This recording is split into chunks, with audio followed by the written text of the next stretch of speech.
তোর সঙ্গে আমার রাসূল বলেছে আমি যখন থাকবো না তখন নবুয়তের দরজা বন্ধ হয়ে যাবে, আসবে বেলায়েতের যুগ।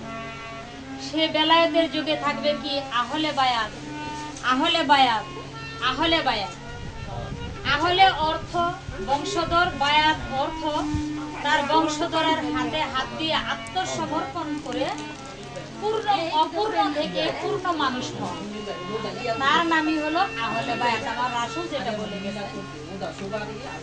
তাই আজকে যার দরবারে উপস্থিত হয়েছি, আমাদের যে মেন চাবিকাঠি গোড়া, যার থেকে এই কুরেশ বংশ, আমরা কুরেশ বংশের হাতে হাত দিয়েছি এবং আমাদের বংশের যে প্রধান খলিফা তিনি হলেন হযরত আবু বকর সিদ্দিক রাহমাতুল্লাহ আলাইহি।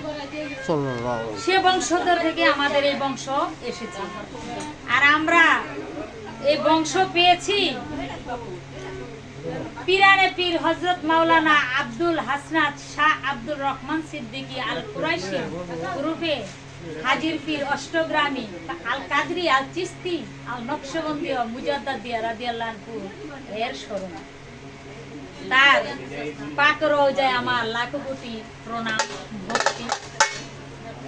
এখানে যারা আশিকান জাকেরান আব্দুল রহমান বাবার নামের গুণগান নিয়ে বসে আছেন, শাহ মোহাম্মদ আব্দুল বাসিত সিদ্দিকী, তার চরণে আমার প্রেমময় ভক্তি রইল। শাহ মোহাম্মদ পিয়ার আলী শাহ, তার প্রতি আমার প্রেমময় ভক্তি রইল। শাহ মোহাম্মদ মাহবুবুল আলম সিদ্দিকী, তার প্রতি আমার প্রেমময় ভক্তি রইল।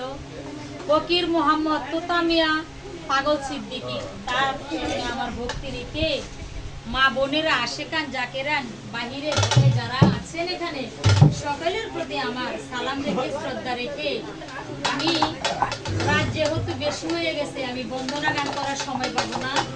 আমি আমার আল্লাহ রাসূলের একটি শান রেখে গান করব। আমি অদম বিউটি দেওয়ান, আমি মিরপুর থেকে আগত। তো সবাই আমার জন্য দোয়া করবেন। এই বলে সকলের চরণে আমার প্রেমময় ভক্তি রাখি।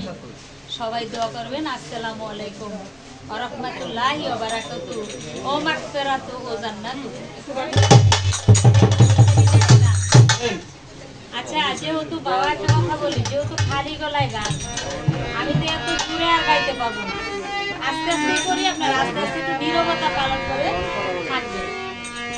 বাহিরে বসে আছে আমার মাইনুদ্দিন ভাই, ফজলুল হক ভাই, আমার মনি আপা, তাদের প্রতি আমার